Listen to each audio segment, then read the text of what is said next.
নমস্কার বন্ধুরা, আজ আমি আপনাদের সামনে যে ভিডিওটা নিয়ে আসতে চলেছি সেটা হচ্ছে বাস্তুশাস্ত্রের উপরে একটি ভিডিও। সমস্ত আমার দর্শক মণ্ডলীকে আন্তরিক প্রীতি, শুভেচ্ছা ও অভিনন্দন জানিয়ে আমার আজকের ভিডিও আমি শুরু করতে চলেছি।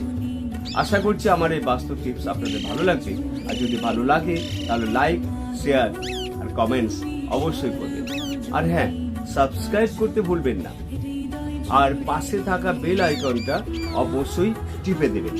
চলুন বন্ধুরা, আর সময় নষ্ট না করে আমরা শুরু করি আমাদের আজকের ভিডিও। পাখি, এমন কিছু পাখি আছে যে পাখিগুলো আপনি যদি আপনার বাড়িতে এসে বসে তাহলে জানবেন এটা শুভ, এবং এই পাখিগুলো আসার ফলে আপনার ভাগ্য ভালো হবে এবং আপনার প্রতিপত্তি, ধন সম্পত্তি বাড়তে থাকবে, নেগেটিভ এনার্জি চলে যাবে। চলুন আমরা আলোচনা করব কোন কোন পাখি যদি আপনার বাড়িতে আসে তাহলে আপনার শ্রীবৃদ্ধি ঘটবে এবং আপনার বাস্তু দোষ কেটে যাবে এবং আপনার অর্থনৈতিক সম্পত্তি, প্রতিপত্তি আবার ফিরে পাবেন। প্রথমেই যে পাখিটির কথা বলবো সেটা হচ্ছে কাক। আপনারা জানেন কাক হলো শনিদেবের বাহন। এই পাখি বাড়িতে আশেপাশে যত অপরিষ্কার, পচা, নোংরা জিনিসপত্র থাকে সেই সবগুলো খেয়ে আপনার পরিবেশটাকে পরিষ্কার করেন। সেই কারণে এই পাখিকে ঝাড়ুদার পাখিও বলা হয়ে থাকে এবং সমাজবন্ধু পাখিও বলা হয়ে থাকে।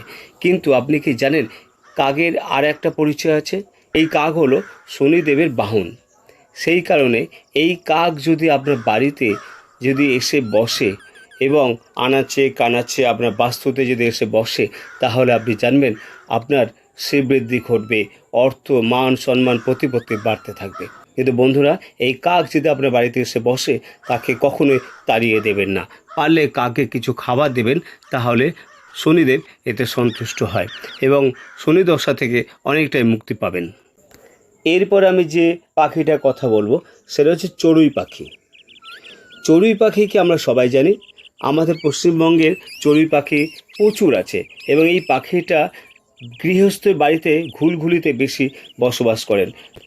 বাস্তুশাস্ত্র অনুসারে যদি আপনার বাড়িতে আপনি এই চড়ুই পাখি এসে বসে তাহলে জানবেন অত্যন্ত শুভ। এর ফলে লক্ষ্মীর আশীর্বাদ আপনি লাভ করতে পারবেন এবং আপনার বাড়িতে অর্থ, প্রতিপত্তি, সম্পত্তি বাড়তে থাকবে। এরপরে যে পাখিটার কথা বলবো সেটা হচ্ছে নীলকণ্ঠ পাখি। নীলকণ্ঠ পাখি হচ্ছে মহাদেবের দূত। নীলকণ্ঠ পাখিকে মহাদেবের দূত বলে মনে করা হয়। নীলকণ্ঠ পাখির দেখা পাওয়া জানবেন সৌভাগ্যের সূচনা। নীলকণ্ঠ পাখির দেখা পাওয়ার অর্থ হলো ধন সম্পত্তির লাভ। নীলকণ্ঠ পাখি দেখার অর্থ হলো আপনি যে কাজে হাত দেবেন সেই কাজে সাফল্য পেতে থাকবেন এবং আপনার নতুন বাড়ি হবে এবং আপনি নতুন গাড়িও কিনতে পারবেন যদি আপনার বাড়িতে আপনি নীলকণ্ঠ পাখি এসে বসে।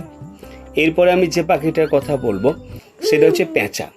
হিন্দু ধর্মে পেঁচা হলো মা লক্ষ্মীর বাহন। পেঁচা দেখতে পাওয়া অত্যন্ত শুভ বলে মনে করা হয়। বাস্তুশাস্ত্র মনে করে আপনার ঘরে যদি পেঁচা এসে বসে, আপনার ঘরের চালে অথবা আপনার বাস্তুর কোনো গাছেতে অথবা আপনার ঘুলগুলোতে কার্নিশে যদি পেঁচা এসে বসে তাহলে আপনার লক্ষ্মী লাভ হবে এবং লক্ষ্মীর আশীর্বাদ আপনি পাবেন, যার ফলে আপনি অর্থ সম্পত্তির লাভ করতে পারবেন। এরপরে যেটা আমি বলবো টিয়া পাখি। হিন্দু ধর্মে টিয়া পাখি অত্যন্ত শুভ বলে মনে করা হয়। টিয়া পাখি দেখতে পাওয়া সৌভাগ্যের লক্ষণ বলে মনে করা হয়। সেই কারণে অনেক বাড়িতে টিয়া পাখি পোষা হয়। কিন্তু একটা কথা মনে রাখবেন, কোনো পাখিকে পুষে সৌভাগ্য লাভ করা যায় না। পাখি মুক্ত অবস্থাতেই ভালো লাগে, কখনো তাকে খাঁচায় বন্দি করে রাখা শুভ নয়, এটা অশুভ। কিন্তু এই টিয়া পাখি যদি আপনার বাড়িতে আসে, আপনার বাড়ির চালে, কার্নিশে বা আপনার বাস্তুতে যে গাছটা আছে গাছের উপরে এসে যদি বসে তাহলে জানবেন আপনার শুভ লক্ষণ। এর ফলে বাড়িতে কোনো শুভ ঘটনা ঘটবে। আবার একজোড়া টিয়া পাখি যদি আপনার বাড়িতে এসে বসে তাহলে জানবেন দাম্পত্য জীবনে প্রেম, সুখ, সমৃদ্ধি সবই আপনি পাবেন। নমস্কার বন্ধুরা, আজ এই পর্যন্তই। আবার আমি আসবো আপনাদের সামনে নতুন ভিডিও নিয়ে। বাস্তুশাস্ত্র সমস্ত বিভিন্ন টাইপের টিপস নিয়ে আমি আপনাদের সামনে প্রতিদিনই একটা করে ভিডিও আপলোড করব। আশা করব আমার এই বাস্তু টিপস আপনাদের ভালো লাগবে এবং আপনাদের উপকারে লাগবে।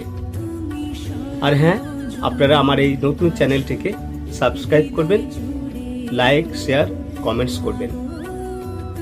আর কমেন্টস করে জানাবেন আমার ভিডিও আপনাদের ভালো লাগছে কিনা।